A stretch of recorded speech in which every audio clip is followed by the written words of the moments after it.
জাদু তাবিজ বস্তু যাই করছে ওটা এই পৃথিবীতে রাখে নাই, তাহলে জিনদের রাষ্ট্র নিয়ে গেছে না অন্য রাষ্ট্র অন্য পৃথিবীতে আছে, কারণ পৃথিবী ছাড়া আরও পৃথিবী আছে, জিনদের কিছু পৃথিবী আছে, জিনদের কিছু রাষ্ট্র আছে, দেশ আছে, ওই দেশে নিয়ে রাখে। যেমন যদি কোনো জিনের সরকার, জিনের বাদশাহ হইলো যেমন এমপির মতো, আর সরকার এবং রাজা হইলো একটা দেশের মালিক, এরকম ওরা যদি করে তাহলে ওরা ওদের কাছে নিয়ে রাখে, মানে পৃথিবী থেকে আলাদা করে এলায়।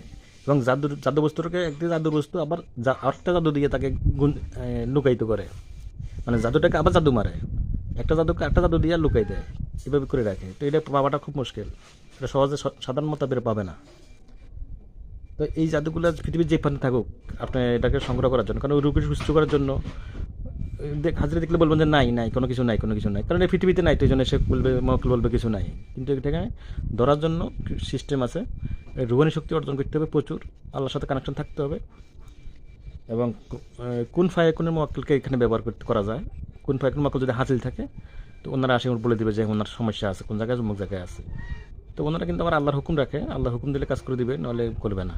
আল্লাহ যদি হুকুম দেয় যে করো, তাহলে করবে। এটা খেয়াল রাখতে হবে। কোন ফায়াকুনের মক্কেল কিন্তু এগুলো দেখে, যত পৃথিবীর যে প্রান্তে থাকুক সে বলে দিতে পারবে। আরেকটা হলো ইয়া হুয়া, ইয়া মান হুয়া, ইয়া মাল্লা সাল্লাহ ইল্লা হুয়া, ইয়া হুয়া ইয়া মান হুয়া, ইয়া মাল্লা সাল্লাহ হুয়া ইল্লা হুয়া।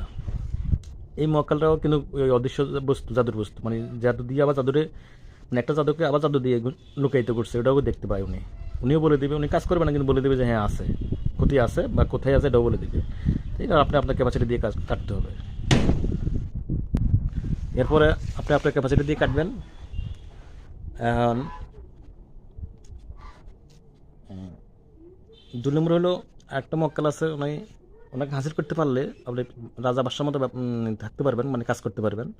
উনি হচ্ছে সুলতানুল হক মাহবুব খলিফা, সুলতানুল হক মাহবুব খলিফা। ওনাকে যদি হাসিল করতে পারেন ওনার নিয়ম অনুযায়ী, তো ওনাকে দিয়ে কাজ করানো যায়। উনি আবার ওইগুলো বলতে পারে কোথায় আছে, দেখতে পারে, উনি কাজও করতে পারে। আর আলিকান তালিকান মালিকানের মোয়াক্কেলকে ব্যবহার করতে পারেন, হাসিল করতে হবে। এগুলো কিন্তু এমনি কাজ করবে না, এগুলো আমল আছে, আমল করবেন, জাকাত আদায় করবেন, হাসিল করবেন, তো ওদেরকে দিয়ে কাজ করাতে পারবেন। এটা জাস্ট আমি একটু হিংস দিচ্ছি আপনাদের, হিংস। তো তো এই ধরনের কিছু রুগী আসবে যাদের কোনো ডাক্তারের ট্রিটমেন্টে শিফট হচ্ছে না, জিন জিন জাদু তো কোনো ধরা পড়তেছে না, কোনো কিছু নাই, কোনো ক্ষতি নাই তার, কিন্তু সুস্থ হচ্ছে না। ওই ইয়ে করে মেডিকেলে গেলে বারবার কার্ডে শ্রেণী করে, তারা অনেক ইয়ে করে, মানে হুদা মিশাও টাকা না নেওয়ার জন্য এগুলো করে, আর কিন্তু আসলে তেমন রোগ পাচ্ছে না, ওই রোগীটাকে বাঁচাতে পারে না আসলে। কিন্তু ওটা জাদু বস্তুটা গুঞ্জাইতো লুকাইতো আছে, অন্য রাষ্ট্রে আছে, জিন্দের রাষ্ট্রে আছে, অথবা অন্য পৃথিবীতে আছে, না যে কোনো রাজা এটাকে তার নিজের কাছে রাখছে। তো এটা ওই ওগুলা আনার জন্য কোন ফায়ে কোনো মক্কেল ব্যবহার করতে পারবেন, সুলতান হক মাহবুব খলিফা ব্যবহার করতে পারেন। তারপর একটা আছে কামেল খলিফা, এটা ওনারাও ব্যবহার করতে পারেন। এটা এগুলোর নেটে চার্জ দিলে পাবেন, ওখান থেকে জাকাতগুলো আদায় করে নিয়ে সঙ্গে এদেরকে আপনারা এই অর্থাৎ হাসিল করে নেবেন, হাসিল করে নিলে ওরা কাজ করে দেবে ইনশাল্লাহ। এগুলো কঠিন পর্যায়ে আর কি, কঠিন রুগীর পর্যায়ে। তো স্বাভাবিকভাবে ইয়া হুয়া ইয়া মান হুয়া ইয়া আল্লাহ সাল্লাহ ইল্লা হুয়া এটার আমল হয়ে নেবেন আপনারা। না 701 বার করে আপনারা 11 দিন পাঠ করবেন, 701 বার করে 11 দিন পাঠ করলে চলবে। তো অর্থাৎ পৃথিবীর যেই স্থানে থাকুক, পৃথিবীর জাদু যেই স্থান থাকুক, ওনারা খুঁজে বের করে আনতে পারবে এবং বলে দিতে পারবে যা আছে। কিন্তু সাধারণ মক্কেলরা এটা দেখতে পায় না, সাধারণ মুমিন জিনও দেখতে পায় না, সাধারণ মক্কেলরাও এটা দেখতে পায় না। হুম।